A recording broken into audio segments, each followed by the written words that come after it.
Bonjour à tous. Alors, bienvenue. Aujourd'hui, je vais prendre quelques petites minutes pour parler un petit peu du burn-out. Parce que j'ai de plus en plus de personnes qui viennent au cabinet et qui montrent des signes de burn-out. Et parfois, ils ne savent pas qu'ils sont en burn-out. Alors, je me suis dit que je vais faire une petite vidéo parce que ça peut aider n'importe qui. Si vous connaissez une personne qui a éventuellement ces signes, qui ressent ces signes, faut pas laisser une personne comme ça toute seule parce que c'est dur déjà pour eux et souvent ces personnes qui sont en burn-out, qui sont au travail, qui font partie du travail, où la cause souvent c'est le travail, pas que, mais la plupart du temps. Ces personnes ne vont pas forcément aller vers les autres pour demander de l'aide et elles ne vont pas forcément aller chercher l'aide dont elles ont besoin parce qu'elles ont ou elles pensent qu'elles veulent pas embêter les autres avec leurs problèmes. D'où l'intention de cette vidéo, puisque soyez attentifs autour de vous. Si vous voyez une personne dans votre environnement, au travail ou ailleurs ou dans la famille, que vous voyez quelque chose qui ne va pas, mais que cette personne n'exprime pas forcément à 100%, il faut creuser un petit peu pour pouvoir aider ces personnes. Alors bien sûr, en tant qu'hypnothérapeute, moi, les personnes en burn-out, je vais pouvoir poser des questions et puis déceler ce genre de choses. Bonjour à Elliot qui vient de nous rejoindre. Donc le burn-out, les signes du burn-out, je vais vous les énumérer. Donc les signes du burn-out, ça va être par exemple une fatigue extrême même lorsque la personne s'est reposée. La personne dort, elle dort à chaque fois, mais par contre, quand elle se réveille, elle est tout le temps fatiguée. Donc ça montre vraiment un problème de charge mentale. Il y a aussi un signe qui est qu'on n'a plus le goût de faire les choses qu'on aimait faire avant. Il y a une espèce de perte d'enthousiasme, etc. Ça, c'est un gros drapeau rouge. Si vous voyez, vous avez une personne dans votre famille ou un ami ou une amie qui montre ces signes-là, c'est qu'il y a quelque chose qui ne va pas. Une personne souvent qui est en burn-out aussi, elle va être hypersensible, irritable et ça va être suivi d'un sentiment de culpabilité lourd. Une personne va crier sur ses enfants ou ça reste constant. Et après, il y a une espèce de culpabilité, de renfermement. Cette personne risque de se renfermer un peu sur elle-même parce qu'elle va se sentir coupable d'avoir justement dit ou fait sous cela. Donc ça, c'est l'irritabilité extrême, ça c'est aussi des signes de burn-out. Une personne qui va être en burn-out va peut-être très bien s'endormir, puisqu'il y a une fatigue physique aussi qui est réelle, une fatigue mentale bien sûr, mais vers 3-4 heures du matin, ils vont commencer à se réveiller, puis ça va commencer à cogiter, et ça va les empêcher de se rendormir. Et puis après, la nuit, elle est longue, de 3-4 heures du matin, 5 heures du matin, quand le réveil doit sonner vers 7-8 heures, c'est très difficile de commencer à se dire on va commencer une journée pleine de travail en sachant qu'on n'a pas assez dormi. Donc là, il y a aussi encore un signe. Une personne en burn-out va avoir des difficultés de se concentrer, va avoir envie de travailler, mais va avoir des problèmes pour se concentrer. Elle va passer d'une chose à l'autre tout le temps un peu comme, je ne sais pas comment dire, sans concentration, et ça ne va pas être de sa faute. C'est juste que c'est le cerveau à un moment donné qui essaye de trouver un chemin, quelque chose pour se concentrer et qu'il n'y arrive pas. Donc ça, c'est un signe aussi. Un sentiment d'inutilité. Quand une personne n'a plus de sens, de but dans sa vie, elle va commencer à se sentir un peu inutile. Qu'est-ce que je fais là? Pourquoi je suis là? Etc. Ça, attention aussi, ça, c'est des signes de burn-out.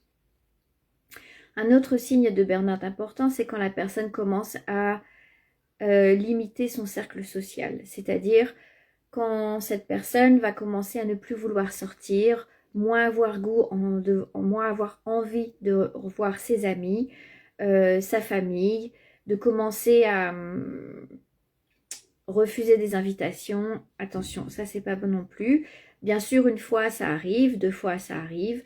Quand ça commence à faire 3-4 fois et qu'on voit plus la personne, ça c'est pas très bon signe. Donc encadrer, entourer ces personnes parce que, comme je vous disais au début de la vidéo, elles ne vont pas forcément venir pour chercher l'aide. Ensuite, il peut y avoir même des signes de douleur physique. Si vous avez des douleurs physiques, mal au dos, migraine, mal de tête, tension nerveuse, des nœuds quelque part, ça, ce sont aussi des signes de fatigue physique, qui deviennent physiques, en plus d'être des fatigues morales. Donc ça, c'est pas attention, faut faire attention. Un autre signe, c'est par exemple une perte d'appétit, plus du tout faim. Ça, c'est vraiment pas bon.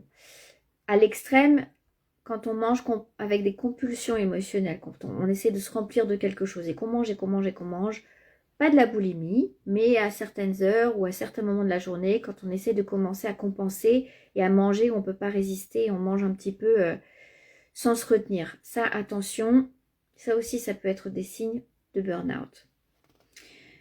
Quand on a envie de faire son travail, mais qu'on n'y arrive pas. Donc la personne qui est en burn-out, elle va toujours avoir envie de travailler, mais elle va vouloir bien faire, et en même temps, elle ne va pas y arriver. Donc il y a encore un sentiment de je suis nulle, j'y arrive pas, d'estime de soi qui est pas bon, et tout ça fait que ça alimente un peu comme une espèce de cercle vicieux, et les personnes qui n'en parlent pas, qui ne vont pas voir les personnes compétentes pour les aider, risquent de rester un peu bloquées dans ce cercle vicieux. Donc attention. Mais il y a des solutions. La solution première, déjà, bien sûr, c'est d'en parler autour de vous. Si vous sentez que vous avez quelque chose qui ne va pas, que vous avez besoin, c'est en parler. À des amis qui sauront vous comprendre, qui sauront vous écouter, pas vous juger. Parce que parmi nos amis, on a toujours ceux qui vont nous écouter et ceux qui vont juger. Choisissez les personnes à qui vous en parlez, c'est important. Ensuite, en hypnose, moi, après en hypnothérapie, au fur et à mesure des séances, je vais commencer déjà séance numéro 1, à vous aider à sortir tout ce qui ne va pas. C'est la première des choses, à vous écouter, pas vous juger, faire sortir tout ce qui ne va pas. Ensuite, en hypnothérapie, je vais vous apprendre à commencer à dire non.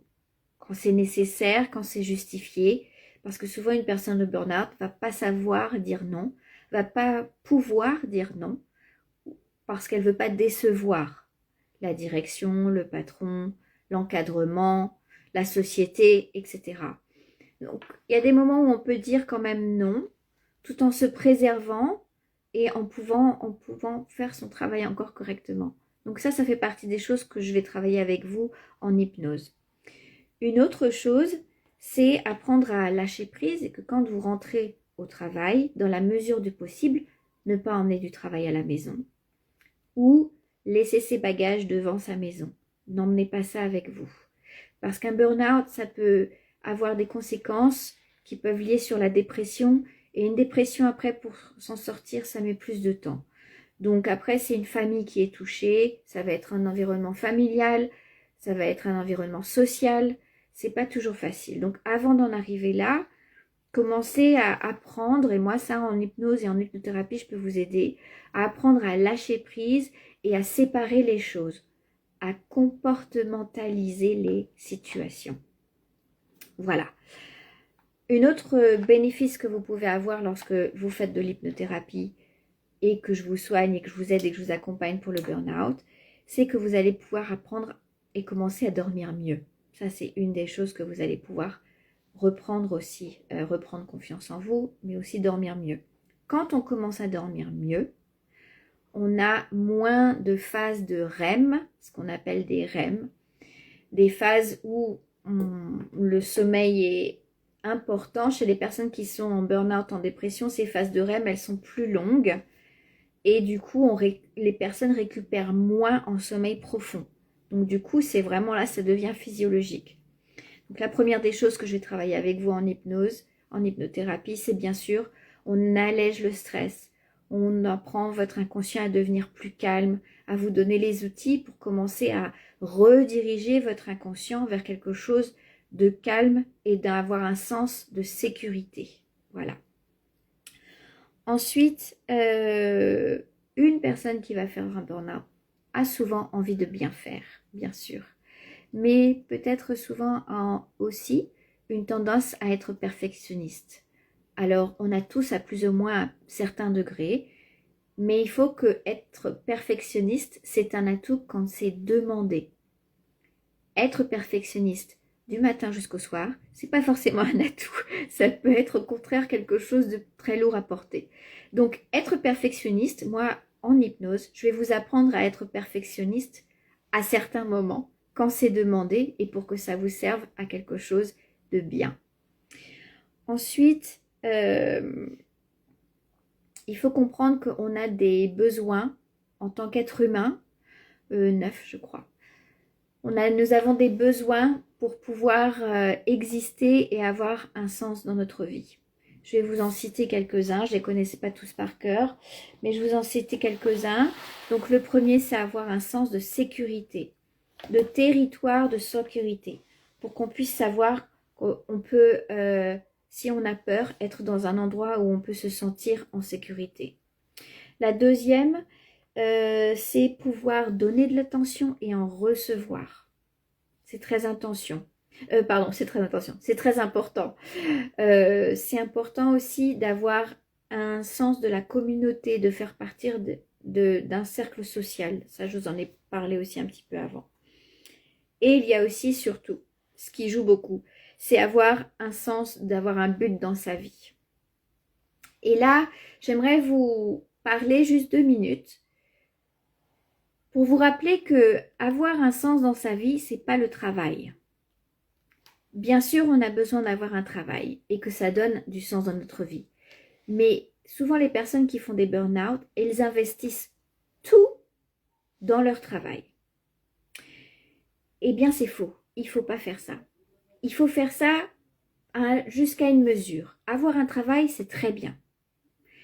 Mais investissez en vous-même, en vos capacités, développer des compétences, développer des capacités. Ça va vous aider beaucoup plus que juste investir tout ça dans un simple travail. Quand je dis simple travail, entendez-moi, un travail est important. Mais que vous investissez dans votre travail, c'est bien, mais que vous investissez dans votre travail et en même temps, plus ou autant en vous-même, en vos capacités, à vous trouver un but, un rêve, c'est plus important encore qu'un travail. J'espère que je me suis bien fait comprendre. Je ne suis pas en train de dire que le travail, c'est pas important. Bien sûr, c'est important. Le travail, c'est la santé, oui. Jusqu'à ce que vous, en parallèle, vous développez votre propre sens de but dans votre vie et que vous développez vos propres capacités. En quoi je suis bon? Qu'est-ce que j'aime faire? On est tous bons en quelque chose et parfois même en plusieurs choses. Et parfois, il suffit juste de prendre une liste et de pouvoir se dire, ok, je suis bon en quoi? Alors forcément, la plupart du temps, au début, on va se dire, je suis bon en rien. Mais non, on est tous bons en quelque chose. Essayez de vous souvenir, prenez 5 minutes, vous souvenir, en quoi j'ai eu une petite victoire? Ben écoutez, la dernière fois, bon, je vais vous dire par exemple pour moi, parce que ça me vient à l'idée, moi je vais courir et je ne suis pas une personne sportive du tout et j'aime pas courir. Personne n'aime courir. Peut-être les personnes qui au bout d'un moment se sont découvert une certaine compétence à quelque chose de bien qu'ils aiment et c'est devenu un plaisir. Personnellement, moi, je me suis dit, je vais courir parce que c'est pas pour perdre du poids, c'est juste pour me faire du bien mentalement. Parce qu'à un moment donné, il faut décharger. Ça, c'est moi. On peut décharger d'autres manières. Mais commencez à regarder quel genre de compétences, en quoi vous êtes bon. Vous êtes bon en expression? Est-ce que vous êtes bon plutôt à être plutôt introverti, à faire quelque chose d'autre? Qu'est-ce que c'est qui fait que vous êtes vous aujourd'hui? Et qu'est-ce que les personnes qui vous entourent vous disent que vous êtes? Quelle est votre capacité, votre atout? Et si vous ne savez pas, demandez simplement aux personnes autour de vous. Ça peut être déjà un bon indicateur. Voilà. Alors, je ne vais pas m'étendre un petit peu plus parce que quand on fait des vidéos longues, je crois que c'est plutôt embêtant qu'autre chose. Alors, je vais vous laisser avec ça aujourd'hui. Souvenez-vous, investissez en vous-même, en vos capacités.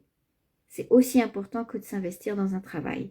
Et si vous connaissez quelqu'un autour de vous, vous voyez qui a commencé à avoir des difficultés, qui ne veut pas trop en parler, qui veut dire non, tout va bien, etc. Creusez un petit peu plus. Voilà, propageons l'amour, la bienveillance. On pourra toujours s'en sentir grandi. Et si la personne ne t'en prend pas la main que vous tendez, au moins vous pourrez avoir un sentiment de bien-être par rapport à vous-même parce que vous avez tendu la main à quelqu'un. Allez, je vous laisse sur ces bonnes paroles. Je vous souhaite une bonne journée, peut-être même un bon week-end. Et à bientôt pour de nouvelles vidéos. Au revoir.